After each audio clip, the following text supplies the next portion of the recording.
मैं देख रहा हूं ऐसा कोई भी गवर्नमेंट का कॉन्ट्रैक्ट कर्मचारी नहीं है जो सड़कों पे ना हो, जो आंदोलन न कर रहा हो। वो अपनी नौकरी की बात कर रहा है। मैं कल ही देखा 25,000 नेता ने 2,000 रुपए उनको मिल रहा है अपनी मानदेय बढ़ाने के लिए सड़कों पर। तो जो नौकरी में है उनको वो परेशानी है। फिर युवाओं को देखा रोजगार की तलाश में भटक रहे हैं, उनको पढ़े लिखे हैं, उनको रोजगार नहीं मिल रहा है। जब मैं बस्तर के तरफ जाता हूं तो वहां स्कूल का भी बुरे हाल है, अस्पताल के भी बहुत बुरे हाल है।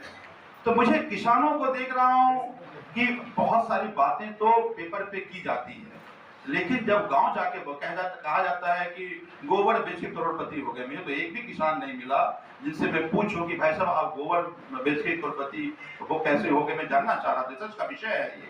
लेकिन बड़े बड़े होर्डिंग में देखते हैं कि गोबर बेच के शादी हो जाती है, गोबर बेच के स्कूटी लेके आ जाता है। मुझे एक व्यक्ति नहीं मिला। तो मुझे लगता है केवल ये वादों की सरकार है, ये सारी बातें केवल होर्डिंग पोस्टर में है, जनता के भाजपा और चुनौती का सामना हम 2013 से करते आ रहे हैं। 13 हम जब लड़ रहे थे तो कहते थे ये बीजेपी का अखाड़ा, ये कांग्रेस का अखाड़ा, यहाँ बीजेपी कभी नहीं हारती, यहाँ कांग्रेस कभी नहीं हारती। आम आदमी पार्टी 4 महीने की तैयारी की, अखाड़े बीजेपी भी जीत, कांग्रेस भी जीत, और बड़े बड़े महारथी 12 बार जीत के आए थे, सब हार की जमानत जब्त हो गई। यही हाल हमारा पंजाब में था। पंजाब में आप 1 साल पहले जब वहां का म्युनिसिपल चुनाव था, हमने एक सीट नहीं जीता था। लोगों ने कहा कि संगठन नहीं है हमारा। जब रिजल्ट आया तो कोई सोच भी नहीं सकता था कि बादल का पूरा परिवार हार जाएंगे, बड़े बादल साहब हार जाएंगे। तो जो 12 बार से लगातार जीतते आ रहे थे। मुझे ये लगता है कि ये हम चुनाव जहां कहीं जीतते हैं अपने कार्यकर्ता लोग नहीं जीतते।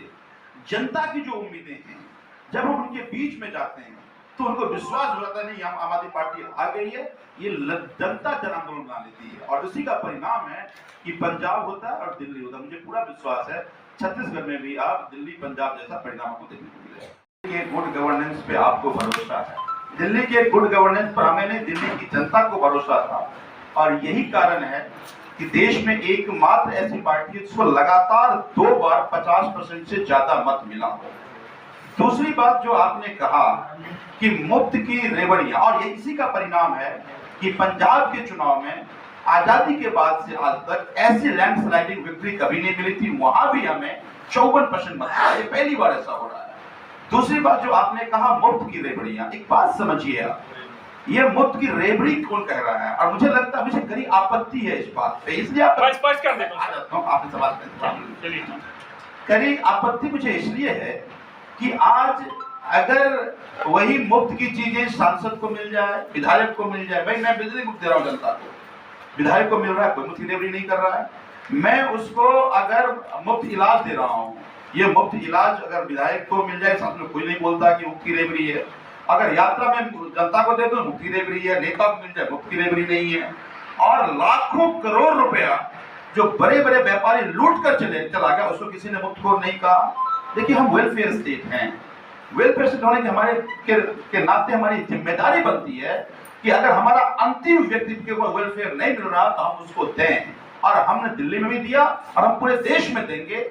मुझे ये लगता है देश की जरूरत है। एक बात समझिए आप, दिल्ली में जब हम लोग आए, दिल्ली डेफिसिट स्टेट था।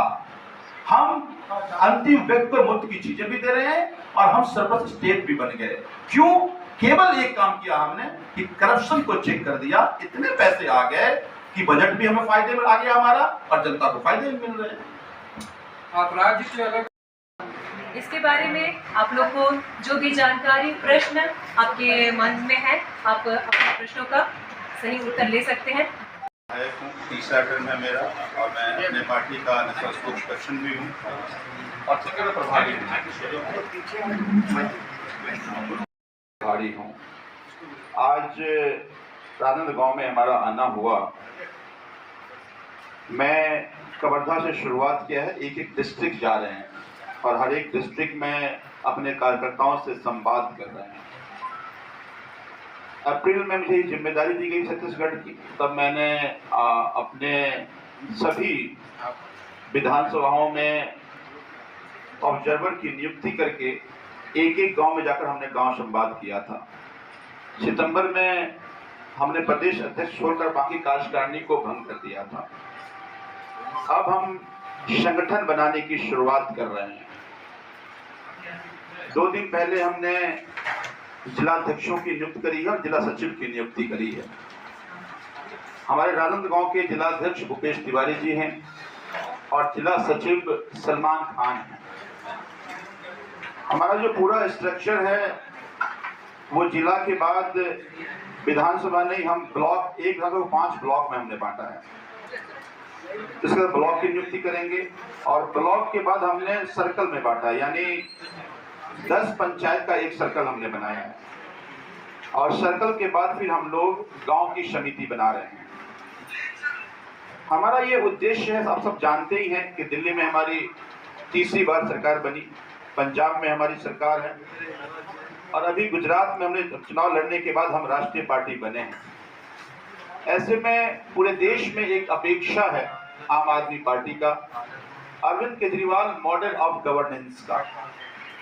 क्योंकि दिल्ली राजधानी है, पूरे देश के लोग दिल्ली में हैं, छत्तीसगढ़ में बहुत सारे लोग आते हैं कि जिस तरह का फायदा मुझे दिल्ली में मिल रहा है, ये मॉडल ऑफ गवर्नेंस हमारे राज्य के लोगों को भी मिलना चाहिए।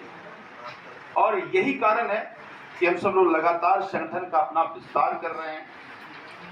यहाँ की जनता ने दोनों पार्टियों को मौका दिया। यहाँ की जनता ने कांग्रेस को भी मौका दिया, बीजेपी को मौका दिया, फिर कांग्रेस को मौका दिया।